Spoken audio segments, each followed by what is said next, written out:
So welcome to my work solutions to the OCR Specification A 2020 paper. This one is modelling physics, but there's also exploring and unified over at alevelphysicsonline.com. Now this paper is actually delayed due to COVID, and rather than being sat in the summer, it was sat in October. And in terms of the grade boundaries, well, you needed, out of 100 marks available, you needed to get 84 for an A star, down to about 23 out of 100 for a grade E.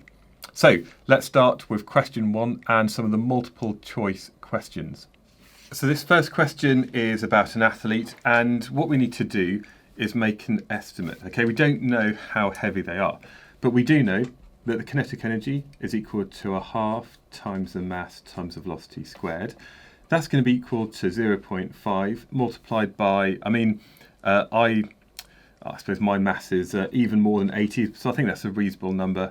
And I'm going to multiply that by 5, our speed squared. Okay, so that's just the same as half of 80, which is 40 times 25, and 40 times 25 is equal to 1,000 joules. Okay, so that's the rough kind of number. So looking over here, I would say that C is the closest value, and therefore my answer for the first one is C. Okay, 100 is just far too small, 800,000 just far too big. So 900 joules is approximately the same kind of number that I did. And this one here, all we're looking at is, do you have a knowledge of maybe the dimensions of common things, including, for example, your mass? Okay, which pair of quantities have the same SI base unit? Well, force is measured in newtons, and strain is a unitless quantity because it's the ratio of the extension over the length. So it can't be A. Force and stress, well again, force is newtons. Stress is measured in newtons per square metre or pascals, so it can't be B. Pressure and stress, well pressure measured in pascals, and so is stress, and therefore C is the correct answer. And finally, again, strain, just to show that this one isn't correct, strain has no units, and upthrust is a force, so that's measured in newtons, so it can't be D. So here, for 2, the answer is C. And then we've got a tennis ball hit with a racket. The force applied is F. It's got a okay, so which statement is correct when the ball is at its maximum height? So here's my diagram. This is the ball, okay, and I'm just going to show that it's got to its maximum height, h. Now, what are the forces acting on it? Well, there's going to be a force down due to the weight of that ball, okay? And at this time, the velocity is 0 because it's got to the highest point. So if it's got 0 velocity, then that means the drag force, which is dependent on how quickly it's moving, is also equal to 0. So let's see what it says. The ball has a downward acceleration. Yes, that's true. Because we've got a weight, this means there's going to be a resultant force on the object. And that resultant force, because it's got mass, is going to cause an acceleration. Okay, the force acting on the ball is F. Well, no, because here that was the force applied by the racket. And once it's left the racket, this force is now 0, so it can't be B. The ball experiences greatest drag, not true because it's not moving and drag is 0. And the weight of the ball is equal to the drag. Well, that's only later on if it was falling and it got to its terminal velocity, so the answer can't be D. So here, the ball has a downward acceleration is the correct answer. And that's because the weight is the only force acting on it. That's causing a resultant force, and that resultant force on that mass is going to cause it to accelerate. Even though at that instant in time, it's not moving, it has a downward acceleration. For question 4, we have a graph that you should be familiar with the shape. This is looking at maybe the resonance of an object. And it says that the damping is now decreased. Now, what I'm going to do is just draw in this other curve to show the effect of what it would look like. It would look a bit like that. Okay, I'm also going to put in, maybe if we were to increase the damping, what we'd get is something a bit like that. So this is more damping going to less damping. And actually, if we were to maybe kind of do this dotted line where we look at the peak values, what we can see is as you have less damping, the amplitude of the maximum oscillations is increased, but also the frequency at which they occurs increases as well. So this is just basically showing one object and the effects of damping on its resonant frequencies. So Which of the following statements are correct? Okay, the amplitude of the oscillations at any frequency decreases. Well, that's not true, because when you have less damping, we're going to have greater oscillations. So the first part isn't correct, and therefore the answer can't be A and it can't be D. So already it's down to a 50-50 choice. The maximum amplitude occurs at a lower frequency. Well, actually, if we compare it to when there's less damping, the maximum amplitude actually happens at a higher frequency compared to the original value. So 2 is incorrect. And then we'll just double check the third one is correct. The peak on the graph becomes thinner. Well, that's true as well. So we've got a thinner peak, and when you've got more damping, it's a wider peak. Okay, so the last one here is correct, and therefore the answer for 4 is C. For number 5, we're looking at the gravitational force between 2 point objects, X and Y. So what do we know? Well, this is, so I'm just going to draw a quick diagram. This is object X and this is object Y. Okay, and they experience the force between them of F1. Okay, so that's the size of that force. Now, the mass of X increases, so I'm going to make that a bigger thing. And the distance between X and Y is halved. So now, this is Y that we have here. What statement about the gravitational force between the two objects is correct? So I'm going to think about the fact that the force is going to be proportional to the two different objects. So I'm going to call that m and small m over the distance between them squared. Okay, so that's what's going to affect the force. Now for the first one, we can say that the force, F1, is equal to a constant k times the mass of x times the mass of y divided by the distance between them, which I'm just going to call r squared. Okay, now for this scenario here, well, the distance between them is halved, and so F2 is going to be equal to the same constant that we had before. Now the mass of x increases, and the mass of y stays the same. So this is going to be x, y, so this made a bigger x there. Now the distance between them, if the distance between them initially was r, the distance between them is now r over 2.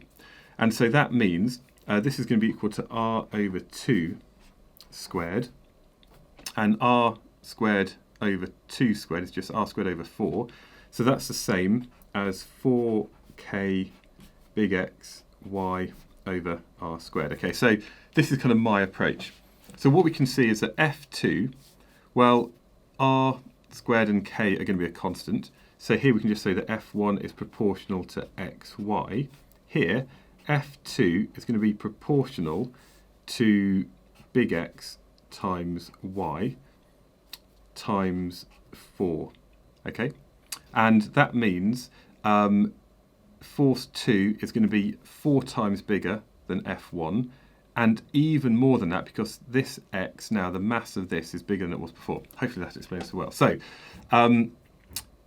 is F2 going to be smaller than F1? No, it's not.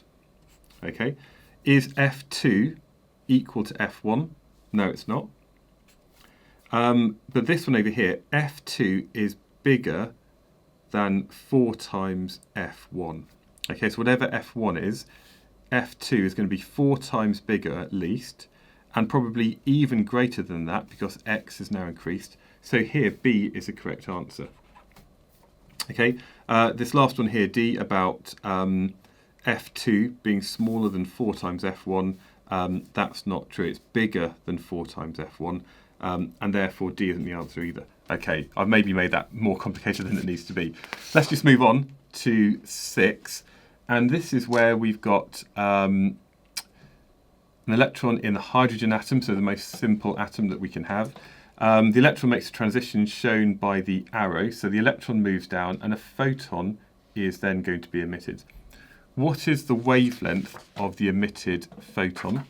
Well, we know that the energy of that photon is equal to hf, and because we know that the frequency is related to the speed that it's coming out at, c, and the wavelength, this is equal to hc over lambda, and therefore the lambda, the wavelength, is going to be equal to hc divided by the energy. Now Planck's constant, 6.63 times 10 to the minus 34, times that by the speed of light, 3.00 times 10 to the 8. Now the energy, well, look at the difference here. The difference in the energy levels here is going to be equal to 5.44 take away 1.36, and that's all then going to be times 10 to the minus 19 joules. So they've been really handy. They've actually given it to us in joules rather than electron volts. And then when we work it out, this gives a number equal to 4.875 times 10 to the minus 7. Okay, now that's the same as 487.5 times 10 to the minus 9. And all of these have been given in nanometers. And the closest one is this one here, C, 488 nanometers, which is the answer that we got over here. So here the answer for 6 is C. Now for 7, we've got some data collected by Hubble. Hubble, okay, obviously this is my Lego Hubble. It's getting pretty old now, and but it is still collecting some amazing data which we're still analysing. So that's the Hubble telescope that we've got there. But different methods of measuring the Hubble constant give slightly different values. But we want to get this value here from kilometres per second per megaparsec into standard SI units. So this is the value that we've got. And the first thing I'm going to do is multiply it by 1,000.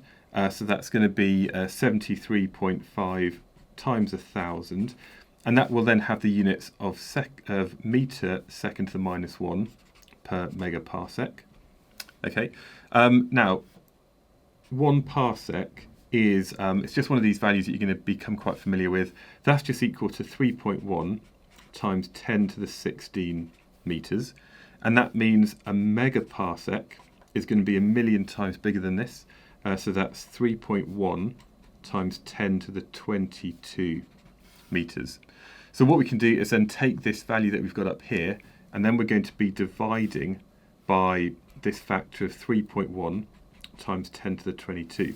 So that's then going to be equal to 7.35 times 10 to the 4 metres per second, divided by 3.1 times 10 to the 22, which then gives us an answer equal to 2.37 times 10 to the minus 18. Now the units for that are going to be second to the minus 1, because we've got a distance in metres up here divided by a distance in metres down there. Okay, sorry, that's the metres per second divided by metres, so second to the minus 1. So to two significant figures, that's just going to be 2.4 times 10 to the minus 18. So the correct answer for this is B. You have to know how to convert that from kilometres per second per megaparsec, because once you've got this data here, you can take the reciprocal to get an approximate age of the universe.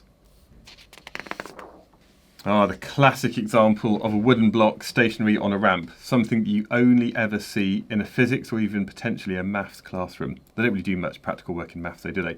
Okay, so let's think about this thing here. Just to sketch on the diagram, you've got the weight acting down, you've got the normal contact force at 90 degrees to the surface, and if it's stationary, there's also going to be a frictional force which is acting up the slope, so that's just F for friction. Okay, now again, you can use a ruler for this, but I'm just going to do it freehand because this is my sketch.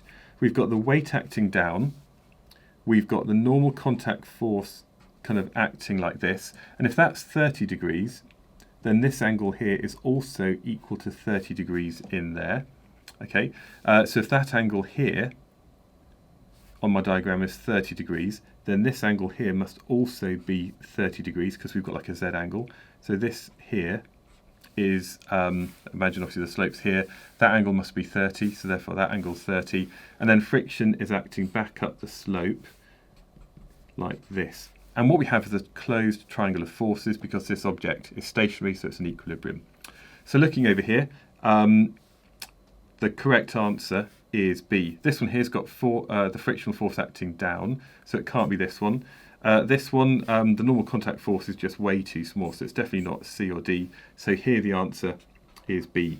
you need to know about wooden blocks on ramps. So for question 9, we have light going through a diffraction grating. It's going to hit a screen. So this is my screen here. This is my diffraction grating. And some of the light is going to go straight through and it's going to hit the centre. So we're going to have our central kind of bright fringe there. And then what it's going to do, it's going to go this way and that way. And it's maybe going to be the first bright spot there. And then it's going to continue to maybe other bright spots as well. Now the thing is, because we've got this central bit in the middle, whatever number we have must be an odd number. Okay, it can't be an even number like B or C. So we've already got down to a 50-50 chance. We can also say, because we know of course that d sine theta equals n lambda, if we knew the number n, we could then work out our maximum value of effectively the angle at the light's going to be going through. Now here the maximum angle must be 90 degrees and therefore we could say that n is going to be equal to d sine theta over lambda. Okay, now theta max, the maximum angle it could possibly equal would be equal to 90 degrees. Okay, anything going this way would never kind of interfere and hit a screen. Now of course sine 90 is just 1, so therefore n, the maximum value of n is going to be equal to d 3.3 times 10 to the minus 6 divided by the wavelength 640 times 10 to the minus 9, and obviously sine 90 is just 1, so we don't need to include that. So 3.3 times 10 to the minus 6 divided by 640 times 10 to the minus 9 gives me an answer equal to 5.15625, and therefore n must be an integer equal to 5. So what we can say is that there's going to be 3, 4, 5 down here and 3, 4 up to the 5th point here. So if we were to think about all the bright spots, we'd have 1, 2, 3, 4, 5, 6, 7, 8, 9, 10, 11. So here D is the correct answer for number 9. Okay, the next one, we've got a spring. It's obviously obeying Hooke's law, all that good stuff. We've got a variable mass hanging on it. So what's the relationship between the energy in the spring and the mass? Now, we do know that the elastic potential energy, E, is equal to a half Fx. Okay, so the extension. But we also know, because F equals Kx, that X is equal to F over K. And we can substitute this back into that to say E is equal to a half times F times F over K, which is just equal to F squared over 2K. Okay, now at the moment, that's the force applied, but the force applied to that spring is going to be equal to the weight acting at the bottom, and that's going to be equal to mg. And we can then, I suppose, put that back into there to say that the energy stored is equal to m squared g squared over 2k. Now, k is just a spring constant, and g is the acceleration due to gravity, or the gravitational field strength, and that is all a constant, and therefore the energy is going to be proportional to the mass squared. So here, because obviously this part here is all a constant, E is proportional to m squared, and therefore my answer for 10 must be D, because it can't be any of the others. Right, in astronomy, distance can be measured in different units. Which of the following is the largest? So a parsec is going to be equal to 3.1 times 10 to the 16, and therefore, if we were to convert this, this is equal to 5.921 times 10 to the 16, so a little bit bigger. 3.42 light years. Again, you've got your data and formula that you can just check. A light year is equal to 9.5 times 10 to the 15 metres. So we're going to multiply that by 3.42 to get an answer equal to 3.249 times 10 to the 16. And then an astronomical unit is equal to 1.5 times 10 to the 11. That's just something that you should be able to recall. Going to multiply that by 593 is equal to 8.895 times 10 to the 13. So it's definitely not that one, that's too small. The largest value is going to be 5.9 times 10 to the 16. So here the answer to 11 is B. Okay, and that just relies on looking up a parsec or a light year in the data book, and also just remembering that a astronomical unit, the mean distance between the Sun and the Earth, is 1.5 times 10 to the 11 metres. So for 12, I'm going to just be maybe just thinking about maybe a pendulum or something like that. Okay, and we can maybe think about it at different positions. Now, effectively, when x is equal to 0, we're going to have the maximum velocity. Okay, so when its displacement from the rest position is 0, it's going to be going through this at its fastest velocity, and therefore it's going to have the maximum kinetic energy. However, when x is at a maximum value, so when it gets to this point over here, so x is at its maximum value, then its velocity is going to be equal to 0, and therefore it has no kinetic energy at that point. So the first one, does it have a constant kinetic energy? No, it doesn't. That's not true. The next one, does it have 0 kinetic energy at x is 0? Well, that's not true. So it can't be that. So really we're looking at B or D.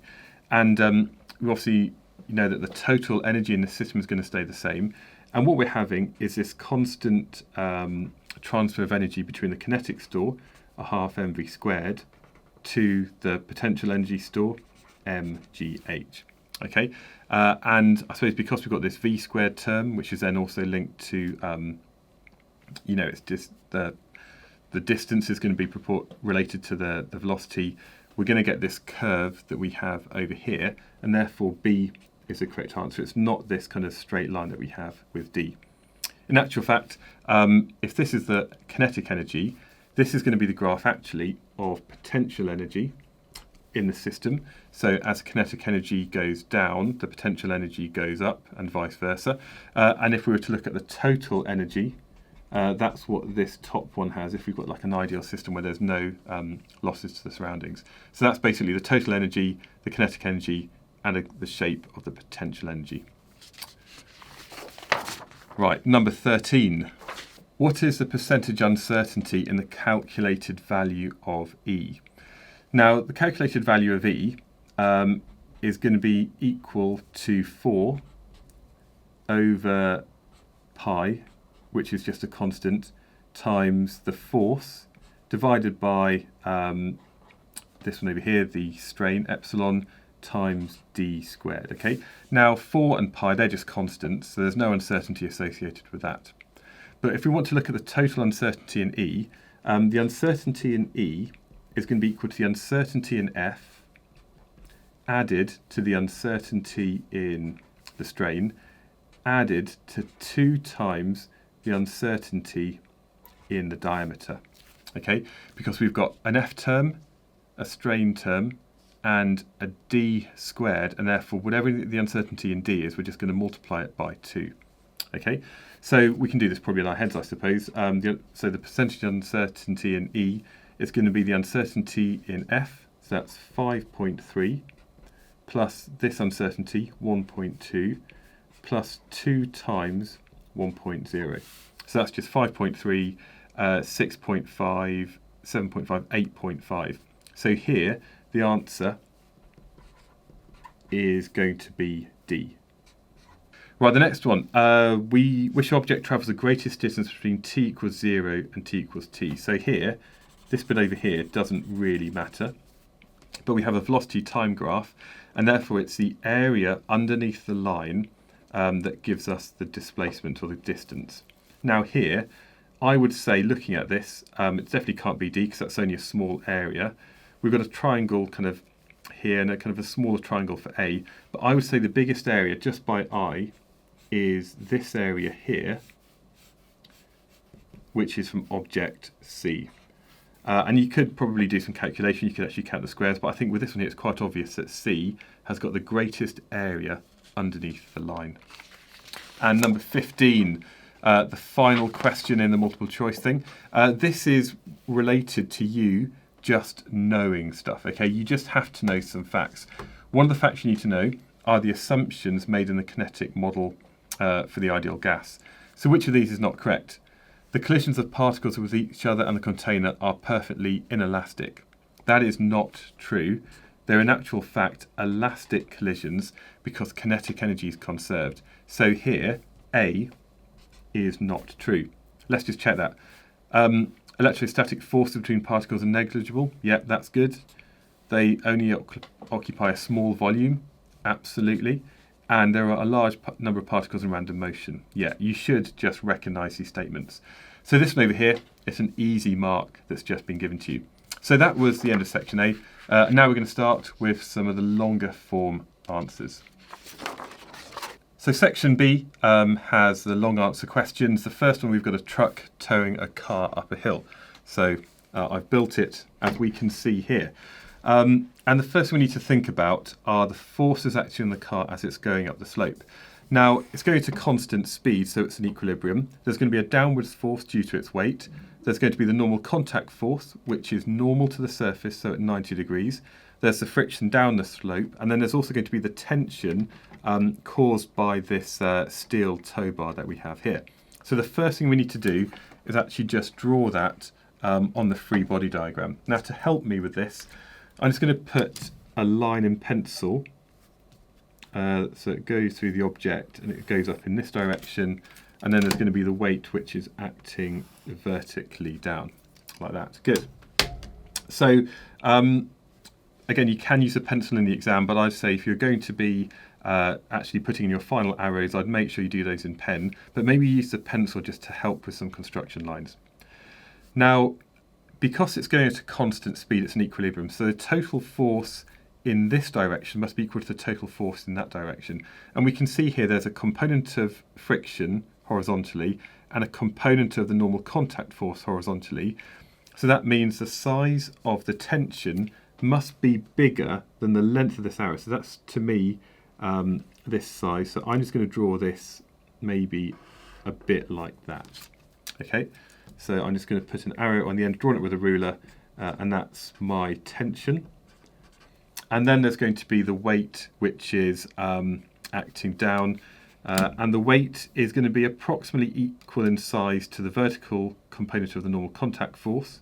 So that's going to be something like this, and maybe a little bit more, because the tension is a bit bigger than the frictional force, and therefore there's a small, I suppose that's got a vertical component of force as well. So really, this should be down here, a bit like that. So that is the weight. Okay, gravitational force, yeah, weight is a better way of explaining that. Okay, show that the component of the weight, WS, acting down the slope is about 1900 newtons. Okay, so the weight is going to be equal to the mass times the gravitational field strength, and the mass of the car is 1100, so that's going to be times 9.81. Okay, and we want to know the component of weight acting down the slope. Okay, now it says that the angle here is 10 degrees, so that's between the slope and the ground is 10 degrees. So that means this angle down here is also equal to 10 degrees as well. Okay, so it's all a bit messy. That doesn't matter, it's my diagram to help me. What we can say then is that W, so it's going to be this angle in here, so that would be cos for that, so that would be sine. So W sine theta is going to be equal to mg times sine theta. So the mass was 1100, times that by 9.81, times that by sine of 10 degrees. So that gives me an answer equal to 1874. Which is about 1900 newtons, which is what we're trying to show up here. Okay, so again, I've given it to more significant figures than this number here. Right, so that's good. And I suspect this number might be needed later on. The total frictional force acting on the car as it travels up the slope is 300 newtons.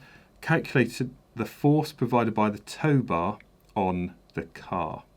Okay, so basically thinking about what's going on, and we're going to think about this line along here.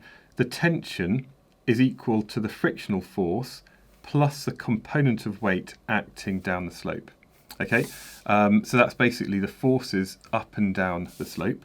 So what we can say is that the tension is equal to the frictional force plus the component of weight acting down the slope. And we want to calculate the force provided by the tow bar, the tension. Again, it's an equilibrium. So that's going to be equal to the frictional force of 300 plus the number we've got up here, 1874. And that's going to be equal to 2,174, which to two significant figures, like the angle that we've got here of 10 degrees, that's about equal to 2,200 newtons. So here the answer for this I can just give as 2.2 times 10 to the 3 newtons. Calculate the work done by the force provided by the tow bar as it travels from A to B. Okay, so what we're thinking about now is as the car, or as the whole system moves from point A up to point B, we know that there's a force being applied. Now we do know the vertical distance is 120 metres, and effectively we've now got a right-angled triangle. So if I just sketch that down here, again, you can use a ruler for this, you probably should be doing that. We know that this is 10 degrees, this is 120 metres, and I want to know if that's A and that's B, what is the length that goes through S? So we know the opposite side, theta, and we want to find out the hypotenuse, knowing of course that sine theta is equal to opposite over hypotenuse, and therefore the hypotenuse is the opposite side over sine theta.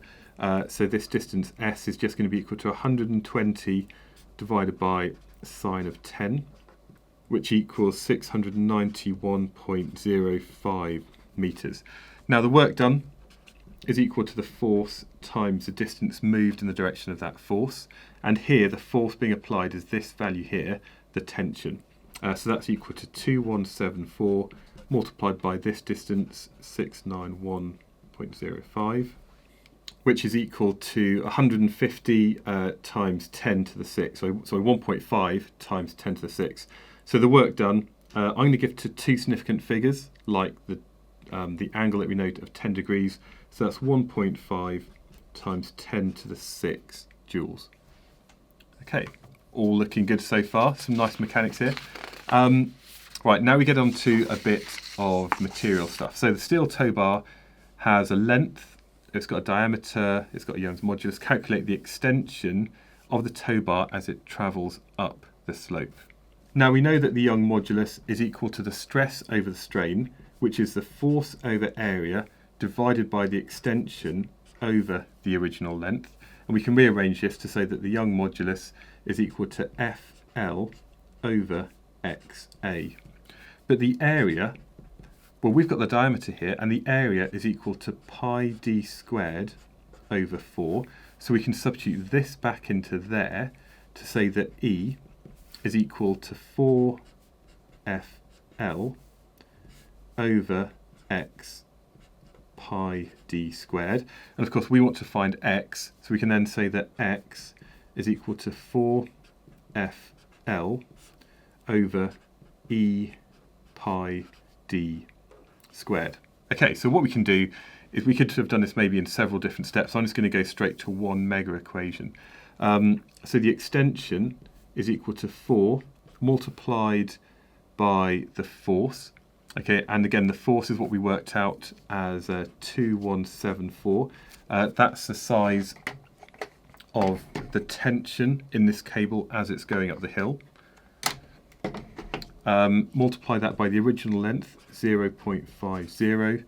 Divide that by the Young modulus. So we often get big numbers for the Young modulus, so 2 times 10 to the 11, or 200 gigapascals, I think it is. Multiply that by pi times the diameter. They've given it to us in meters, so that's 1.2 times 10 to the minus 2 all squared. And when we do that long calculation, and maybe double check it as well in your calculator, we get an answer of 4.805 times 10 to the minus 5. So again, to two significant figures, X is equal to 4.8 times 10 to the minus 5 metres. So to be honest, this tow bar doesn't really extend a huge amount. I suppose it's designed not to. It's designed to be a fairly kind of rigid thing that's going to stay the same length as this is moving. So quite a nice question there, looking at some kind of mechanics and a bit of material engineering as well. For this question, you might well have done a similar practical before, maybe looking at the specific heat capacity of a liquid. Anyway, the first one's actually a really nice question. So describe the motion of the atoms of the metal heater and of the water molecule. So really, solids, liquids and gases, what are the particles doing inside? With the metal, the atoms vibrate about a fixed point. So the shape doesn't change, but they're still vibrating, they're oscillating around a fixed position. Whereas in the water, there is the random motion of the molecule, so they're free to move around. But I think what's really important here is that before switching on, they're both at the same temperature. And the temperature is going to be linked to the kinetic energy of those particles. So what we can say is that the kinetic energy of the metal atoms and the water molecules is the same. And that's because the kinetic energy is going to be related to the temperature, even though there's quite a different kind of motion of those two different sorts of particles. Right, the heater is now switched on. We've got a power of the heater, we've got the mass of water in the beaker, got some time interval to go from a certain temperature to a certain temperature. Calculate the energy transferred from the water to the beaker and the surroundings. Okay, so this one here, it's quite a nice question, I suppose. Let's think first of all about the heater. Okay, so the heater is going to be transferring a certain amount of energy, and that's going to be equal to the power of the heater multiplied by the time for which it's on. So the power is 200 watts, and the time is 10.0 minutes times 60 seconds, which is equal to 120,000 joules. So that's the total amount of energy supplied by the power supply. Now, some of the energy will have actually gone into the water.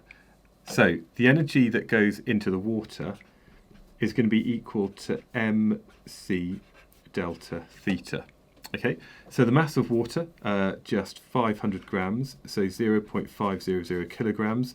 The specific heat of water, 4,200. You should probably recognise that. That comes up quite a lot. And then the change in temperature, well, it goes from 20 to 60. So the change in temperature is equal to 40. And that's equal then to 84,000 joules. So 120,000 is supplied. 84 causes the water to heat up, so the rest of that energy must be transferred to the beaker and then the surroundings outside it.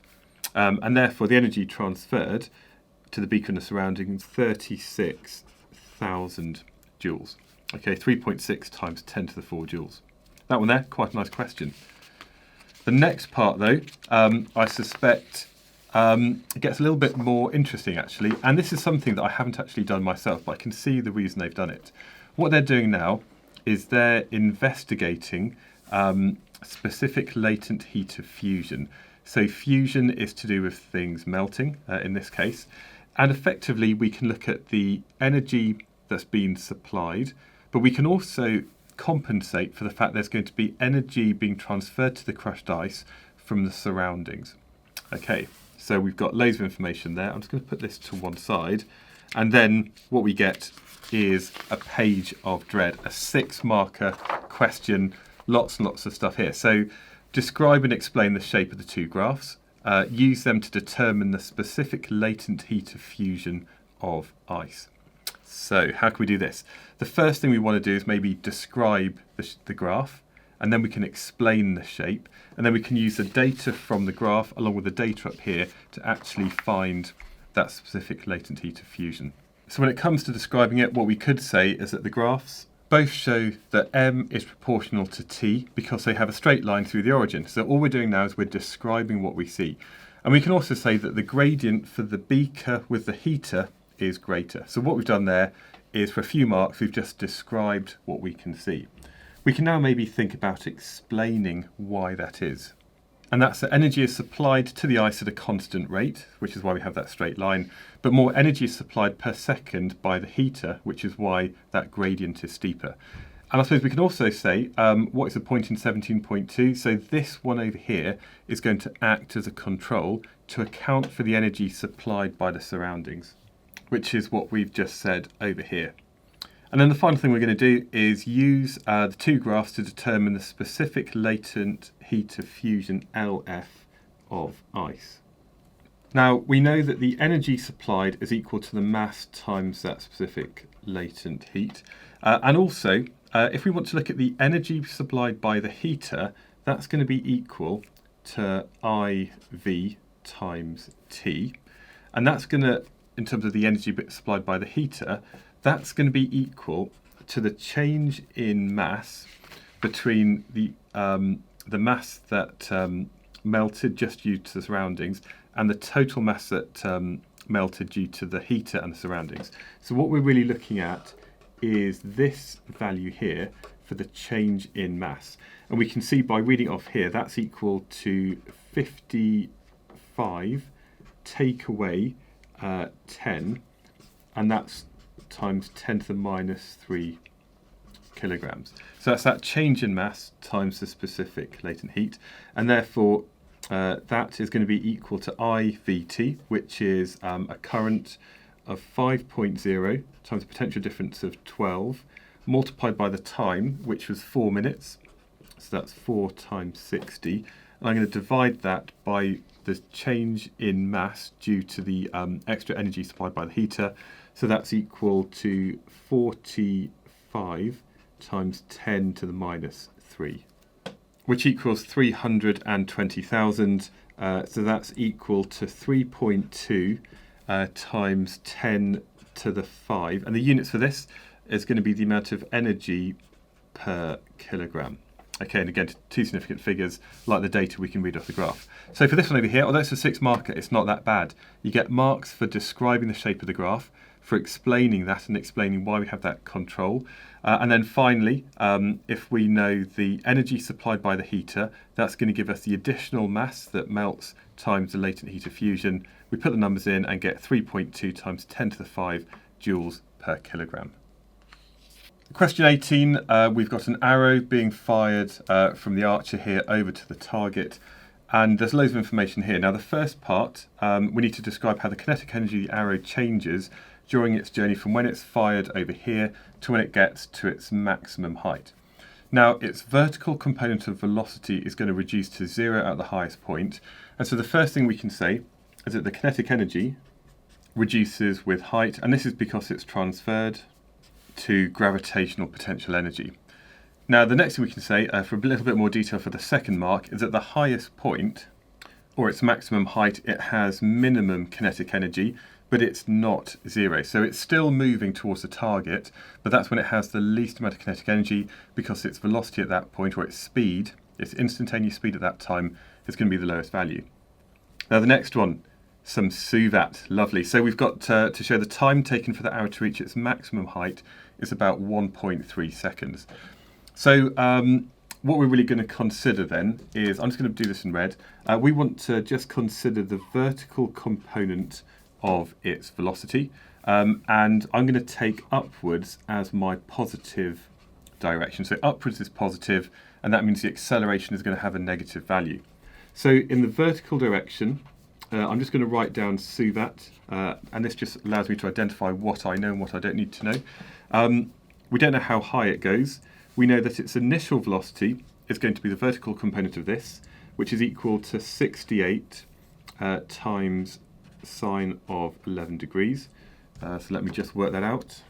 Again, checking the calculators in degrees, and this is equal to 12.975 meters per second.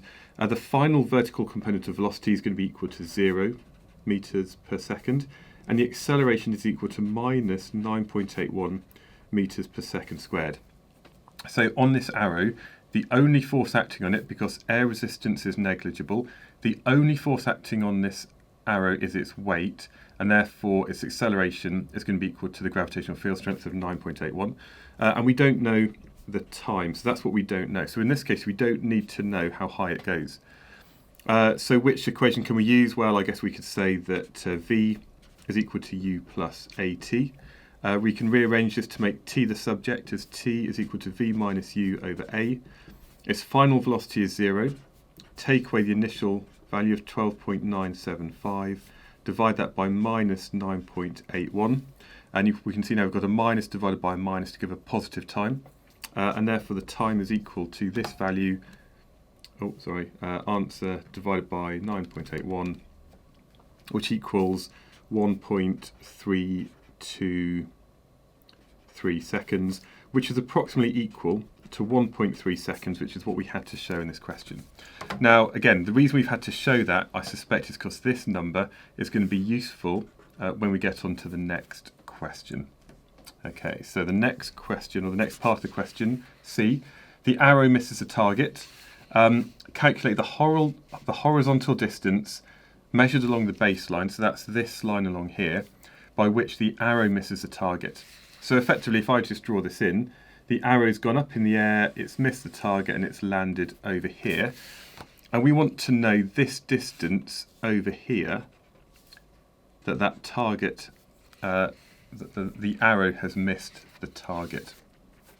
Now, for this, I'm just going to draw, again, another diagram down here. Okay, so that's where it was fired, that's where it lands, and this is the maximum point here. Now, in the previous question, it takes 1.323 seconds to get to the highest point, and then it's going to take another 1.323 seconds to come down the other side. So the total time of flight is going to be equal to this previous time multiplied by 2. And I'm keeping the number in my calculator, so that's 2.6453 seconds. The speed it's actually travelling at here, I'm going to say its horizontal component of velocity is going to stay the same throughout. And therefore it's moving at a speed equal to the horizontal component of this speed. So that's equal to 68 times cos 11 degrees. And then because we know that speed equals distance over time and so on, we can say that the distance travelled is equal to how quickly it's moving times multiplied by the time in which it's acting for.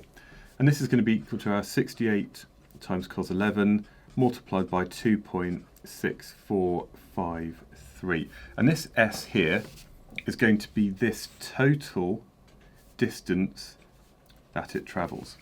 Okay, so the total distance is equal to 176.57. That's a pretty long distance for this arrow to go. Now the target is 90 metres away, and therefore this distance here is going to be equal to 176.57, take away 90. So we're going to take 90 away from that to give an answer of 86.57. So to two significant figures, like our data, like the angle of 11 degrees, this is equal to 87 metres. So it misses it by quite a lot. Now for part D, we now have this system here, where the target is actually mounted on a couple of wheels, and we have the arrow, which is going to be moving horizontally into that target. We start with a definition of what we mean by an inelastic collision.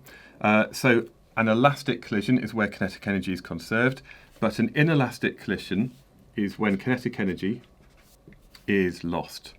So now we've got the target mounted on the wheels. The target has a much larger mass than the mass of the arrow, so that's obviously going to be a lot heavier. Explain using ideas of momentum. Explain why the velocity of the target immediately after the arrow. Explain the velocity of the target immediately after the arrow sticks into the target. So I suppose, I don't think that's phrased that nicely, but what we can say is after a collision, the momentum is conserved. So the small arrow moving fast transfers its momentum to the larger mass of the target. Okay, and this means the target moves off slowly to the right. So because momentum before is equal to the momentum afterwards in this closed system, effectively we've got a small mass of an arrow which initially has a high initial velocity, and afterwards the combined mass, because the target's going to be sticking into, so that the arrow is going to be sticking into the target, it's an inelastic collision. We then have a large mass which now moves off at a much lower velocity, and because initially it had a momentum to the right, it still has a momentum to the right afterwards.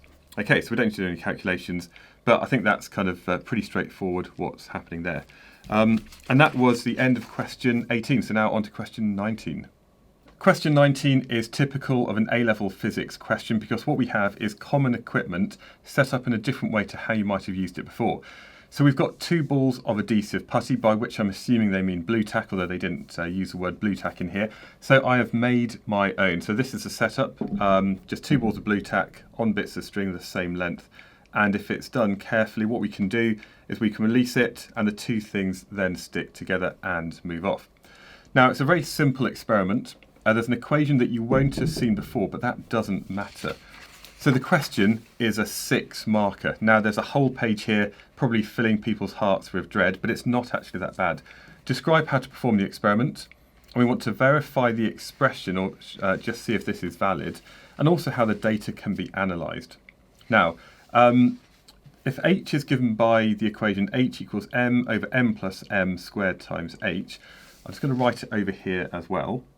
What we can do is record this data. So for example, we can record the mass of each of the adhesive balls just using a mass balance. So we'd zero that, we'd put it on to record big M and small m. And then we can measure the height that it gets to compared to the height it's initially held at. And what we can look at is the relationship between h and big H.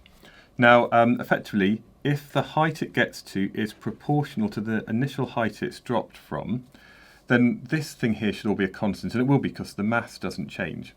And what we could then do is if we plot this on a graph where you maybe had capital H on the x-axis and h on the y-axis, if these are proportional, then there should be a linear line of best fit that goes through the origin where the gradient is then equal to m over m plus m squared. And that's something you could then check if you know the value of the gradient and you know the masses, we can then check that that's equal to the gradient. Okay, so I suppose the first thing I'm going to do is describe how to perform the experiment. So the first part is we're going to be using this mass balance to measure m and m. It doesn't really matter if that's grams or kilograms. And then what we're going to be doing is using some kind of ruler. And this can be used to actually measure the height of the balls when they're first dropped. And this is where you can add the detail that you need. So when we talk about using a set square potentially, and if you're using a set square and a ruler, that will make sure that it's actually held vertically. Okay, it's a little bit hard to do in the studio at the moment. So maybe a set square could be useful.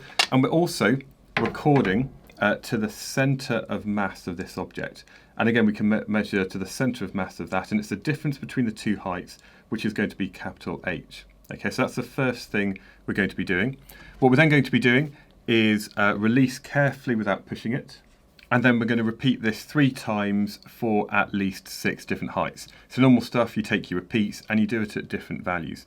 And I suppose the hardest thing is really going to be how you measure how high they actually move to when they move off together.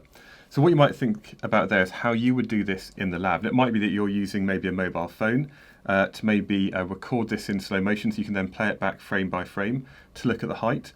Potentially you could do this in front of a piece of graph paper, so you've got a kind of scale in the background. But I'm going to say here about using a camera in slow motion. And now you've got values of h and capital H. What you can then do is you can plot a graph. And actually, just to help the answer, what I'm going to do is just do a quick sketch graph down here to show what it should be like.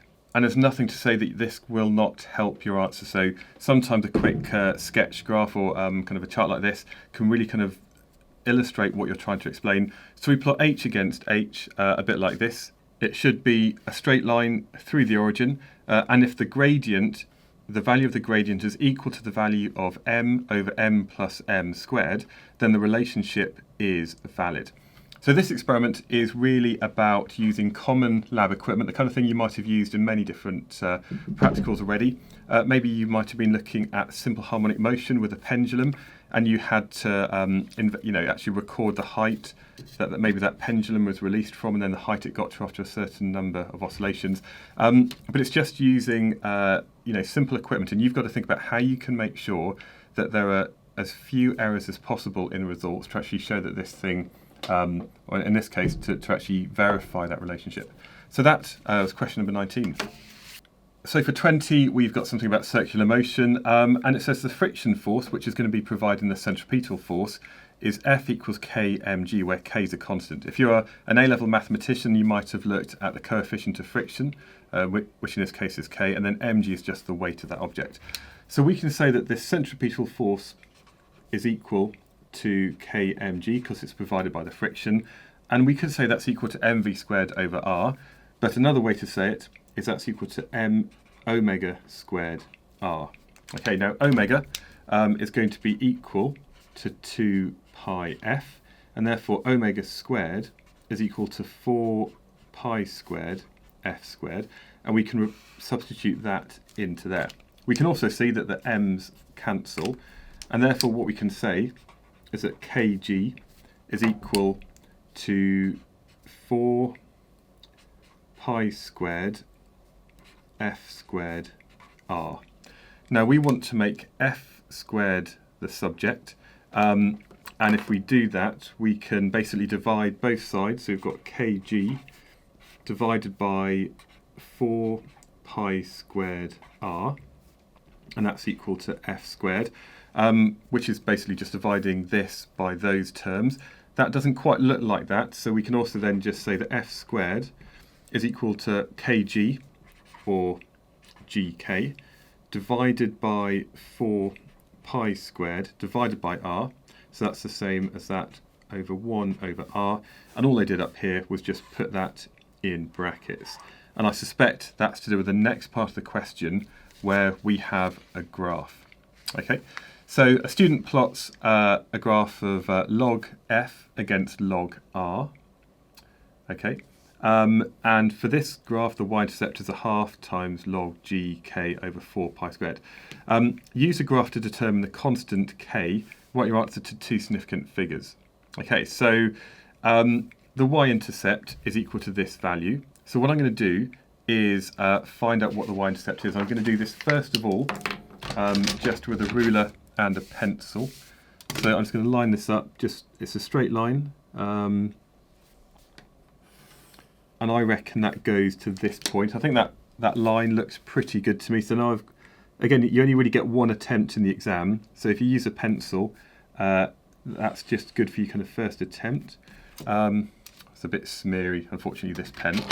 Now, I would say if that's equal to minus 0.5, that's equal to minus 0.46 from my graph. Okay, so that's the reading I've taken. And again, just take care with the readings that you've got. So that's the y-intercept. So I'm just going to write it down as minus 0.46 is equal to a half times log gk over 4 pi squared. Okay, now in this we know that g is just 9.81 and pi is a constant. So we want to just make k the subject of this and determine what that is. Very simply, the first thing I'm going to do is multiply both sides by 2 to say minus 0.92 is equal to log of gk over 4 pi squared. Okay, if you're again an A-level maths person, you'll be happy with logs. This lg is log to the base 10.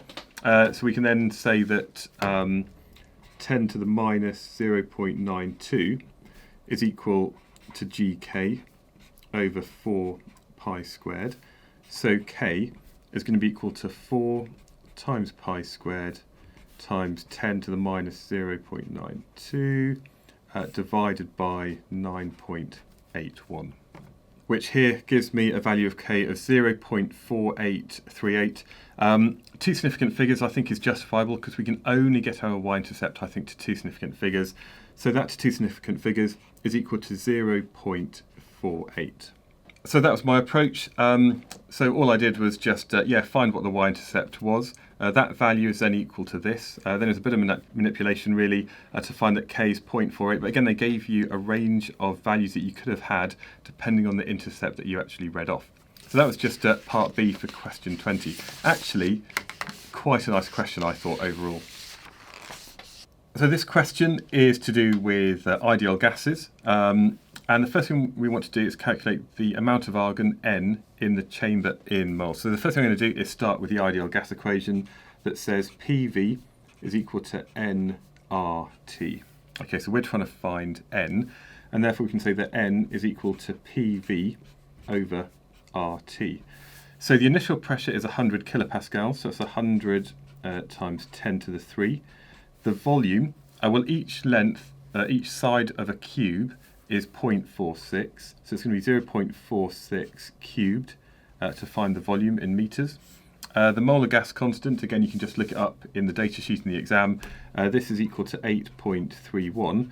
And then the temperature, and this is the common mistake that I know that some people will have made, we need to convert it into the absolute temperature. So that's going to be equal to 273 plus 20. Okay, and then it's a case of just putting those numbers into your calculator, giving me a number equal to 3.9976. So to two significant figures, we can say that the number of moles is equal to 4.0. Okay, so a fairly nice way to kind of start that question. It then says the temperature in the kiln is increased from 20 degrees to 1300 degrees Celsius, and we want to calculate the pressure. Now, inside this box, we're going to have a fixed mass of gas, so the volume is going to stay the same, the number of moles is going to stay the same, and the molar gas constant is a constant. And therefore, what we can say is that P1 over T1 is equal to P2 over T2. So we've got our initial conditions at 20 degrees and our final conditions at 1300 degrees. And we want to find the pressure in kilopascals at this one. So we want to find P2. So we can say that P2, let's just rearrange this, is equal to T2 over T1 times P1. Okay, so the final temperature is 1300 plus 273 divided by the initial temperature, which is 273 plus 20, so that's 293, multiplied by 100, because we want to have the final pressure in kilopascals. So let's just work that out. Giving me a number of 536.86. So again, to two significant figures, the pressure is going to be equal to 540 kilopascals. So some nice ideal gas equation kind of questions to begin with. So now, when the temperature of the kiln is 1300 degrees Celsius, a single atom of argon is travelling horizontally towards the vertical side X of the chamber. So here is my argon, and it's going to be going in this direction. The initial speed is 990 meters per second. After the collision, it rebounds at the same speed. Okay, that's important. The same speed, but the opposite velocity. Okay, and I think that's again where I've seen some other questions where you've maybe got like a tennis ball hitting a racket, where you've got to think about the velocity, not the speed of the object. So calculate the change in momentum. Okay, so the change in momentum is going to be equal to the initial momentum, mu, take away the final momentum, which is mv. Okay, and let's imagine this is the side of the container here, and here's the particle. Initially, u is going to be in this direction, and after the collision and it comes back out again, that particle will have a velocity like this. Okay, so u and v are the same size, but opposite in directions because they've collided with this wall. Okay, so the change in momentum is going to be equal to the mass of the particle times u minus v. So that's equal to 6.6 times 10 to the minus 26. And then the initial speed is 990. We're going to take away the final speed, which is minus 990. And if I just work that out, so that's 990 times 2 times 6.6 times 10 to the minus 26. Give me an answer equal to 1.3 times 10 to the minus 22 kilogram meters per second. So a very, very small change in momentum. Again, for this one here, I'm just going to draw a quick diagram. So basically, these are the walls of the container. Okay, and we know that the distance from here to here is equal to 0.46 of a meter. So that's just the width of it. And we know that it's travelling at 990 meters per second. We can work out the time it takes to go from side X over to this wall and back again. Okay, so the time is going to be equal to the distance travelled over its speed. The distance is going to be equal to 2 times 0.46 because it's going to be going there and back again. And we're going to divide that by 990. So that's 2 times 0.46 divided by 990. So it takes 9.29 times 10 to the minus 4 seconds between collisions. And if we take 1 over this, that's then going to tell us the number of collisions per second, which is equal to 1076, which is approximately equal to 1,000 collisions per second. Or calculate the average force. Well, from Newton's second law, we know that the force is equal to the change in, or the rate of change of momentum. We know the change in momentum from up here.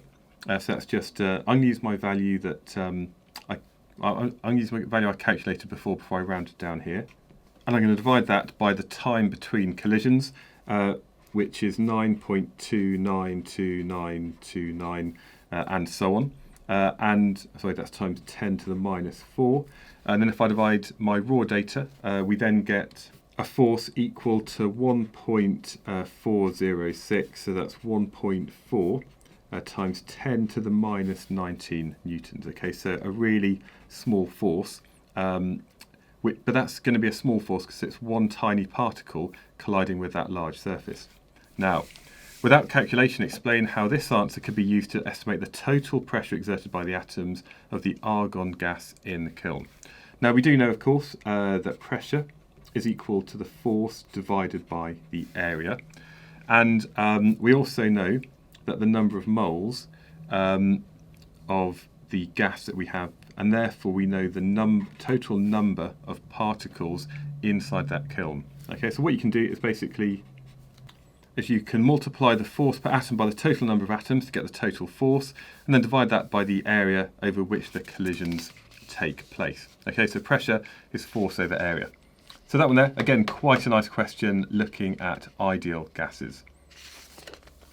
So 22 has a wooden cylinder which is floating like this.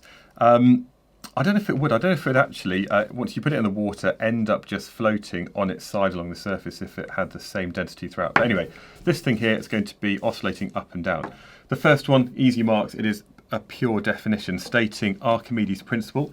And we can basically just say that the upthrust is equal to the weight of fluid displaced. There we go, simple marks, and that takes you about 10 seconds to write down, especially when you know your definitions. Then we've got the pressure exerted by the liquid alone at the bottom of the cylinder is 1.9 times 10 to the 3 pascals. Calculate the density of the liquid. So we know that the pressure in a fluid is equal to H rho G, okay, and therefore the density is equal to the pressure divided by the height times the gravitational field strength. So the pressure due to that liquid is 1.9 times 10 to the 3. The distance underneath the water, or the height under the water, is 0.15 of a metre times 9.81, equaling 1291. So to two significant figures, that's equal to 1,300 kilograms per cubic metre, which again sounds about right. We know that water is about 1,000, so this, whatever fluid it's in, is a bit denser than water. So we've now got a displacement time graph for the cylinder, and it's basically going to be oscillating up and down as time goes on. And this graph here is in the form of y is equal to cos x. Okay, so we've got a cos graph here. We've got simple motion, we've got a frequency of 1.4 hertz, and then we need to calculate the displacement in centimetres at a time of t equals 60. So, how can we do that? Well, we can use an equation. It's given to you that basically says the displacement is equal to the initial, or is equal to the amplitude times cos omega t, where omega is equal to 2 pi f. Okay, so if we want to know the displacement, we need to know the amplitude, which, looking at the graph, it's got a value equal in centimetres to 2.0. So that's 2.0. Then we're going to do cos of omega, which is 2 times pi times the frequency, which is 1.4 hertz, given to us in the previous page, times the time of 0.60. Okay, so what I can now do is just make sure my setup is in radians. So I'm going to select radians. Then we've got cos of that number times 2 is equal to 1.07, which 0716, and therefore the displacement in centimetres is just 1.1 centimetres. Okay, we now need to calculate the maximum speed. So the maximum speed, Vmax, is equal to omega A. Now that equation sometimes isn't given to you. The equation you might see in your data book is that V is equal to plus or minus omega A squared minus x squared and the square root of all of that. Now we're going to get the maximum speed when x, the displacement from the rest position, is 0, and therefore that's going to be 0, and then we're looking at the square root of a squared, so that's just omega A. So again, omega is just equal to 2 pi f times the amplitude, so that's 2 times pi times 1.4 times the amplitude of 2.0, which equals 17.59 centimetres per second. So that's going to be equal, so that's centimetres per second, because I left that displacement in centimetres, and therefore that's 0.1759 metres per second. So the maximum speed is 0.18 metres per second to two significant figures. So what we have now is this thing is going to be pushed deeper underwater. What's going to happen to the amplitude of oscillations and the period? Well, if it's going deeper, then the displacement from its rest position is going to be bigger, so the amplitude is going to increase. But now as we increase the amplitude, we're going to have a greater acceleration, so it's going to have a higher velocity, and actually the time for one oscillation is going to remain the same.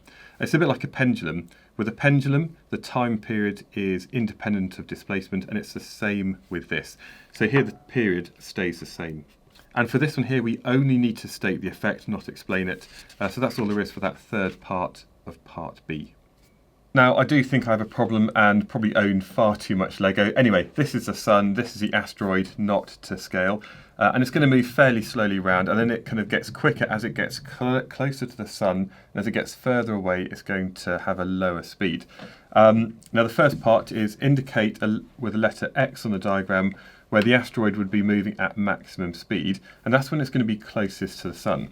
Now, that's going to be somewhere over here. I suppose judging by eye, it's probably a position either here or here. I'm just going to choose this one here, so that's position X. But the mark scheme basically said anywhere to the left. So really quickly here, and then it slows down the further away it is. We then need to think about using Kepler's second law to explain why it's moving quicker near to the sun. So I suppose a great way to maybe start is just to think about what Kepler's second law is. And this is about a line segment drawn between the asteroid and the sun. That's going to sweep out an equal area over the same time period. I'm just going to actually draw this onto the diagram to show you what I mean. So we've got two areas here which are approximately the same.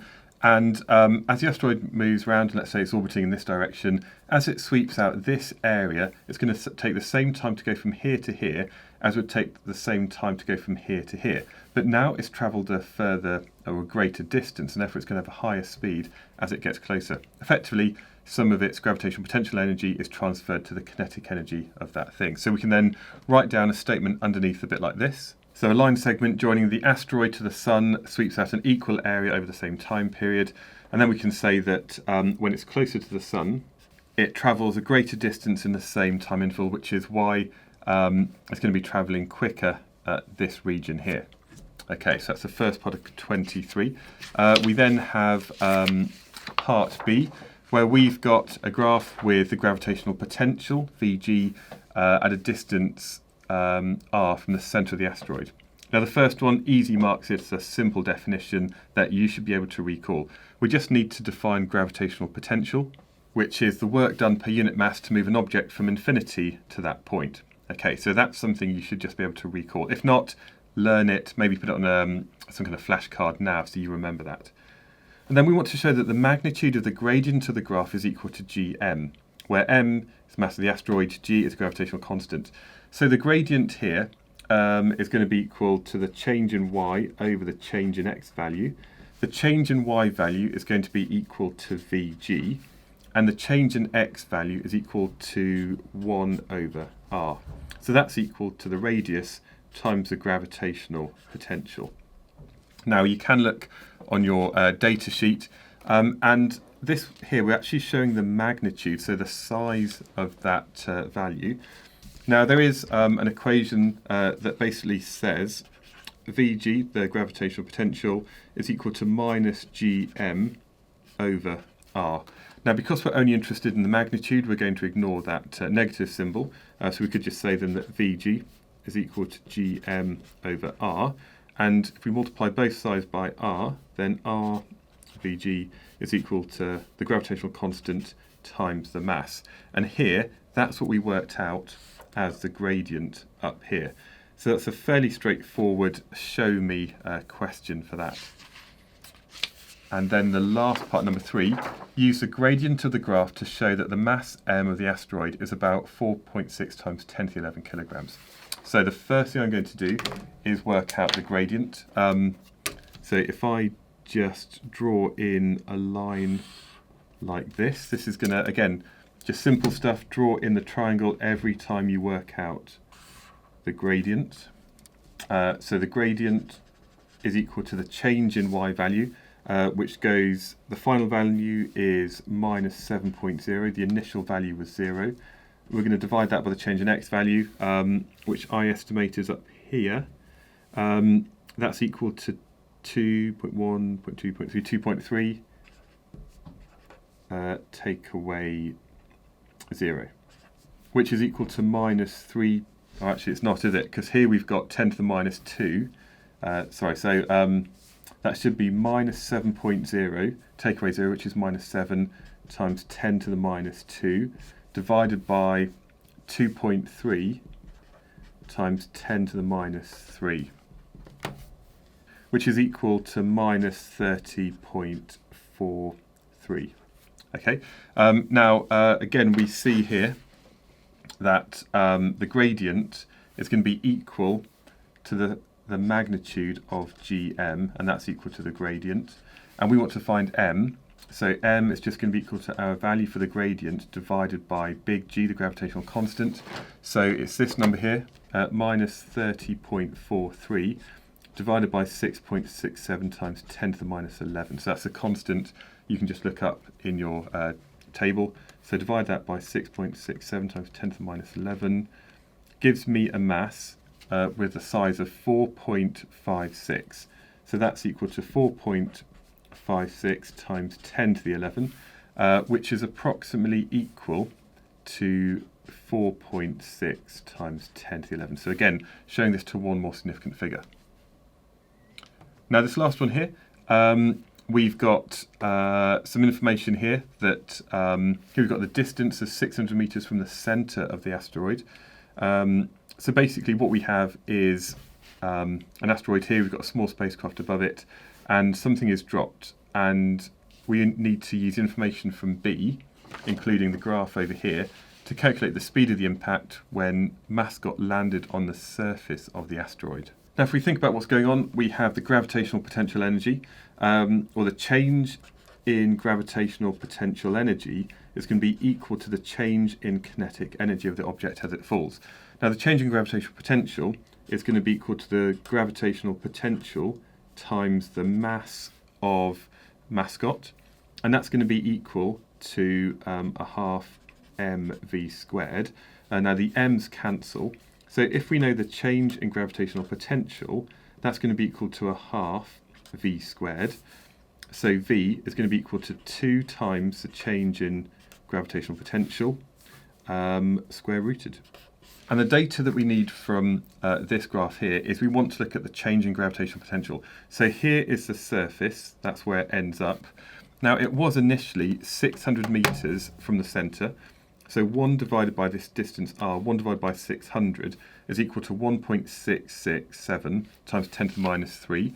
So what we can do is on the graph here, if that's 1.5, 1.6, it's going to be about here. So I'm just going to read the value at this point, which is about, estimating it, I think this is this value over here. So that's equal to minus 5.2. And so basically this is the change in gravitational potential as it falls. Okay, so the velocity is going to be equal to 2 times the change. Well, it goes from minus 5.2 to minus 7.0. So that's equal to 1.8 times 10 to the minus 2 joules per kilogram. We're going to square root all of that. So again, just using the calculator for this, so you've got 2 times 1.8 times 10 to the minus 2, square rooted, gives me an answer equal to 0.1897. And again, I think 2 significant figures is appropriate because we've taken data from our graph, which is to 2 significant figures. So that means the velocity is 0.19 metres per second. So that was I think question 23 was it, and now we've just got one more question to go. So question 24 looked at the sun as well, and I suppose actually when I looked at this, it was a bit unclear if they meant the stages of evolution from our sun to become a red giant, or from it to become a red giant and then beyond as it becomes a white dwarf and so on.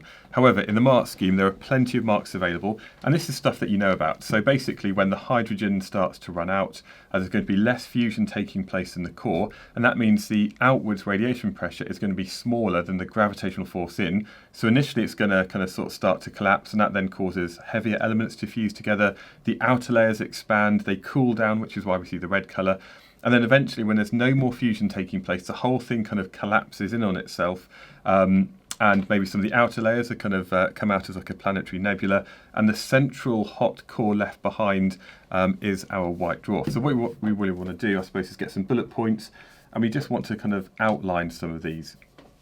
So the first stage is as hydrogen is used up, there's less fusion taking place, so the gravitational force inwards is greater than the outwards radiation pressure.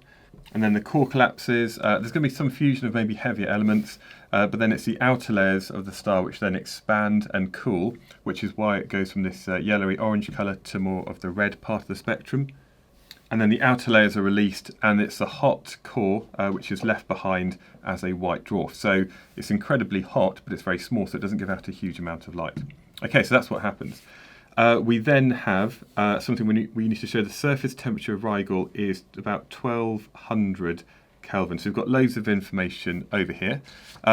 We do know, of course, that the maximum wavelength so the wavelength of emitted light at peak intensity, so that's lambda max, times by the temperature, is going to be equal to a constant. And what that means then, if we think about lambda max for Rigel times the temperature of Rigel, that's going to be equal to the maximum wavelength from the sun times the temperature of the sun. So we want to find this value here, the temperature of this. So TR is just going to be equal to the wavelength of the sun, 500, over the value for this, which is 240, both in nanometers, but they cancel out, times by this temperature, which is 5.8 times 10 to the 3. So that's then just equal to 500 divided by 240 times 5,800, which is equal to 12,083, which is approximately equal to 12,000 Kelvin, which is what we had to show in the question. So a good couple of marks there. And then the last page, calculate the radius of this star. Well, this is where we use the equation that says the luminosity is equal to 4 pi r squared times Stephan's constant times t to the power 4. We want to know r, so we're just going to rearrange this to say that r is going to be equal to L over 4 pi sigma t to the power 4 square rooted. Okay, and then it's a case of just finding the information. So we get that from the table on the other side, and it basically looks like this, which is then equal to 5.515 times 10 to the 10 meters. So that's equal to, I'm going to say, I suppose this information here, that the surface temperature of the sun was given to two significant figures, which is what we use to find this temperature. So I'm just going to say that's equal to 5.5 times 10 to the 10 meters. So pretty big. So the last question, just 1 mark for a suggestion. We've got an astronomer who's discovered a white dwarf with a mass twice that of our sun. So why must this be incorrect? Well, basically, if you've got something bigger than about 1.4 solar masses, in that very, very small volume that we have over here, we have something which is over the Chandrasekhar limit, and that means rather than being a white dwarf, it's more likely to be a neutron star, where all of the protons and electrons have kind of been sort of pushed together to make sort of, solid neutrons. So this is incorrect because the object is over the Chandrasekhar limit, so it may be a neutron star rather than a white dwarf. And this limit here, I'm not sure if you have to spell it correctly. It's not underlined in the mark scheme, so I think if you've made an attempt at that, if you haven't already learnt it already, that's good. So yeah, that was the end of modelling physics. I thought a fairly fair paper, some difficult questions at times like all papers, but plenty of easy marks that you can easily gain. So that was OCR modelling physics, and I do have other papers for exploring and unified at A-level physics online.